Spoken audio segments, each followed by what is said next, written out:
जैन साथियों, आज हम जनरल साइंस के महत्वपूर्ण प्रश्न बताएंगे जो आगामी परीक्षाओं के लिए बहुत महत्वपूर्ण है। ठीक है साथियों।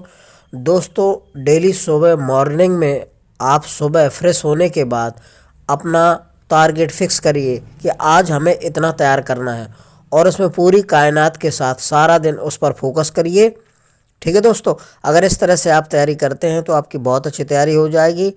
आपके एग्ज़ाम फाइट होने लगेंगे। ठीक है दोस्तों, अभी हाल में पुलिस का एग्ज़ाम 11 फरवरी को है, तो आप जी तोड़ मेहनत करिए, पूरी रात दिन एक कर दीजिए दोस्तों, ये अवसर जाने ना पाए। ठीक है दोस्तों, अब देखिएगा, हम क्वेश्चन बताते हैं आपको। वायुमंडल की लंबवत संरचना में सबसे निचली सतह कौन सी होती है? ध्यान रखना, वायुमंडल की लंबवत संरचना में सबसे निचली सतह कौन सी होती है? तो ट्रोपोस्फियर होती है। ध्यान रखना दोस्तों, सबसे निचली सतह कौन होती है? ट्रोपोस्फियर। ध्यान रखना, सी विकल्प सही हो जाएगा इसका। अगला है, निम्नलिखित में से किस अम्ल का उपयोग कार बैटरियों में किया जाता है? दोस्तों, जो कार में बैटरियां और लगी होती हैं उसमें किस अम्ल का प्रयोग किया जाता है? तो ध्यान रखना, ये सल्फ्यूरिक अम्ल का प्रयोग किया जाता है। सल्फ्यूरिक अम्ल का सूत्र होता है H2SO4। ध्यान रखना, क्या होता है? H2SO4। तो निम्नलिखित अम्लों में से किस अम्ल का उपयोग कार बैटरियों में किया जाता है? तो सल्फ्यूरिक अम्ल का किया जाता है। ठीक है दोस्तों, तीसरा नंबर से हो जाएगा इसका, यानी कि सी विकल्प नहीं है, तो इसमें 1 2 3 4 दिया गया है, ये गलत टाइपिंग हो गई है सर। तो इसमें सल्फ्यूरिक अम्ल सही हो जाएगा तीसरा। ठीक है, सी, यानी कि सी का मतलब ABC, तीसरा ही है। ठीक है, सही है।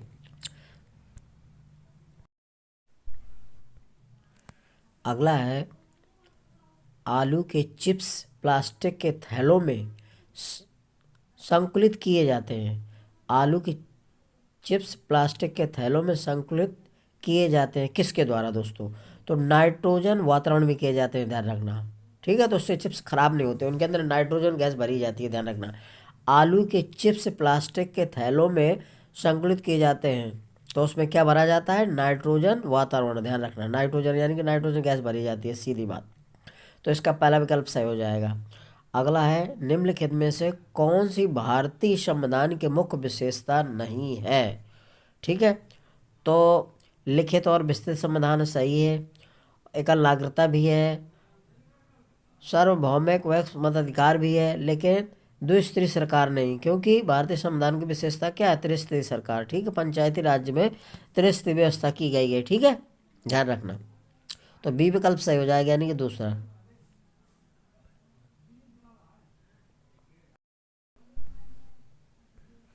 अगला है साथियों, एक हॉर्स पावर लगभग कितने वाट के बराबर होता है? तो एक हॉर्स पावर 746 वाट के बराबर होता है। ध्यान रखना, हॉर्स पावर का मतलब HP होता है। ठीक है, ये एक हॉर्स पावर का मतलब क्या होता है? HP। तो ये 746 वाट के बराबर होता है। ये शक्ति का मात्रक होता है HP, हॉर्स पावर। ध्यान रखना, इसको शक्ति या सामर्थ्य भी बोला जाता है। ध्यान रखना, तो पहला सही हो जाएगा इसका, 746 वाट। अगला है, निम्नलिखित में से कौन सी एक रासायनिक अपक्रिया नहीं है? दोस्तों, कोयले का जलना रासायनिक अपक्रिया है, क्योंकि देखो, रासायनिक पदार्थ क्या होते हैं, यानी कि रासायनिक परिवर्तन क्या होता है? ऐसे पदार्थ जिनसे कोई नया उत्पाद यानी कि नया पदार्थ बन जाए। जैसे कोयला है बस दोस्तों, तो जल कर क्या हो जाता है? राख बन जाता है, नया दूसरा उत्पाद बन जाएगा। तो ये आपकी रासायनिक अपक्रिया है। भोजन का पच जाएगा, भोजन का पचना, यानी कि जब भोजन पच जाता है दोस्तों, तो भोजन पचने के बाद क्या होता है? वो मल बन जाता है। तो ये भी क्या हो? रासायनिक अपक्रिया हो गई। अब इसके बाद है कागज का जलना, तो कागज जल जाएगा तो राख बन जाएगी, तो ये भी रासायनिक अपक्रिया हो गई। इसके बाद पानी का भाप में रूपांतरण, दोस्तों पानी भाप में बनता है, तो पुनः पानी भाप का पानी में परिवर्तित किया जा सकता है। तो ये तुम्हारा भौतिक परिवर्तन है, ये रासायनिक परिवर्तन नहीं है, ध्यान रखिएगा। ठीक है, तो डी विकल्प सही हो जाएगा। ठीक है साथियों, ये ध्यान रखिएगा।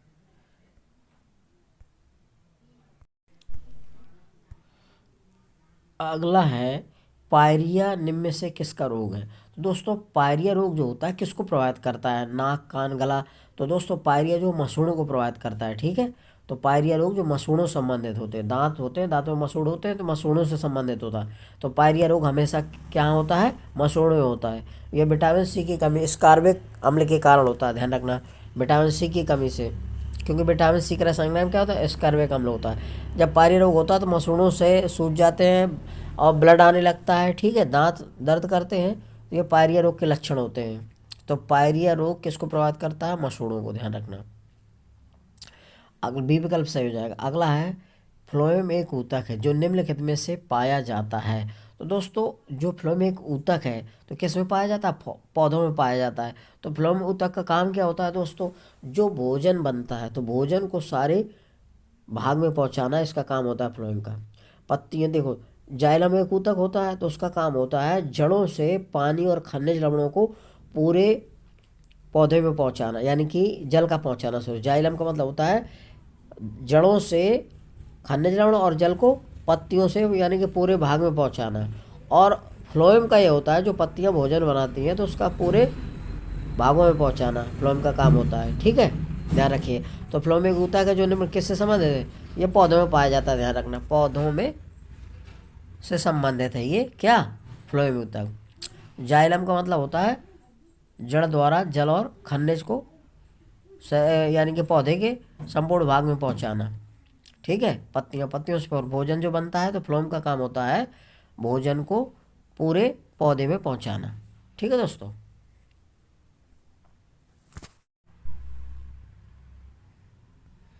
अगला है सक्शन पुल के कारण पेड़ों में पानी ऊंचाई तक पहुंच जाता है, इसका कारण क्या है? तो दोस्तों इसका कारण होता है वाष्पोत्सर्जन। सक्शन पुल के कारण पेड़ों में पानी बहुत ऊंचाई तक पहुंच जाता है, इसका क्या कारण होता है? वाष्पोत्सर्जन की क्रिया होता है। सी विकल्प सही हो जाएगा। ठीक है साथियों।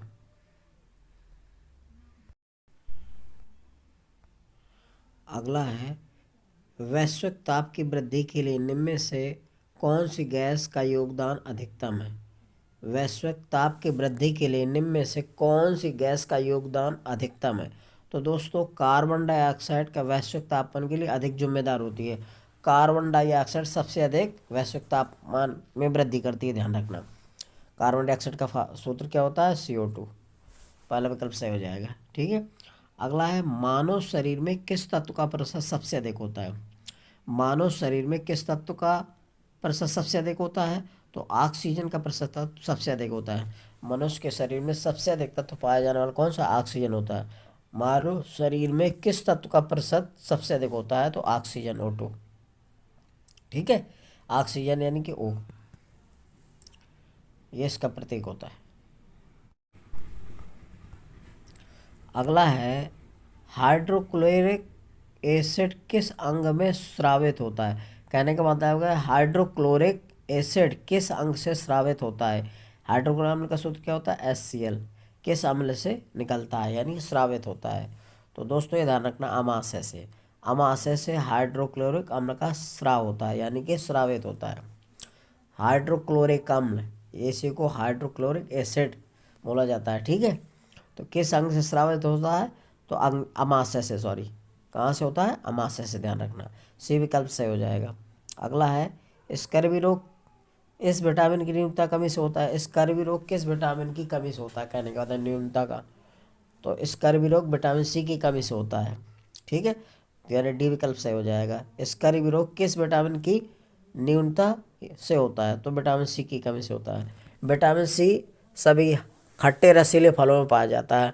विटामिन C जैसे आंवला है, संतरा है, नींबू है। ठीक है दोस्तों, इसका आंवला में सबसे ज़्यादा विटामिन C पाया जाता है। खट्टे रसीले फलों में विटामिन C पाया जाता है। ठीक है साथियों। अगला है अफीम किस श्रेणी की दवा के अंतर्गत आता है? अफीम दोस्तों किस श्रेणी के अंतर्गत आता है? तो ध्यान रखना, अवसादकारी के अंतर्गत आता है। ध्यान रखना, अफीम को अवसादकारी माना गया है, ध्यान रखना। अफीम किस श्रेणी की दवा है? तो अवसादकारी के अंतर्गत। अगला है हरे पौधों द्वारा प्रकाश संश्लेषण प्रक्रिया में प्रयुक्त सौर ऊर्जा का रूपांतरण किस रूप में होता है दोस्तों? तो ये ध्यान रखिएगा, रासायनिक ऊर्जा और भौतिक ऊर्जा दोनों A, B और C के रूप में होता है, ध्यान रखना। ठीक है, हरे पौधे द्वारा प्रकाश संश्लेषण प्रक्रिया में प्रयुक्त सौर ऊर्जा का रूपांतरण किस रूप में होता है? रासायनिक ऊर्जा और भौतिक रूप, A और B दोनों के रूप में होता है। ठीक है साथियों।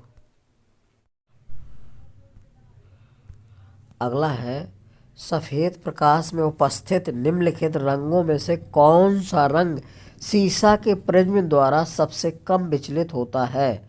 सफेद प्रकाश में उपस्थित निम्नलिखित रंगों में से कौन सा रंग शीशा के प्रिज्म द्वारा सबसे कम विचलित होता है? तो दोस्तों ध्यान रखना, लाल रंग सबसे कम विचलित होता है।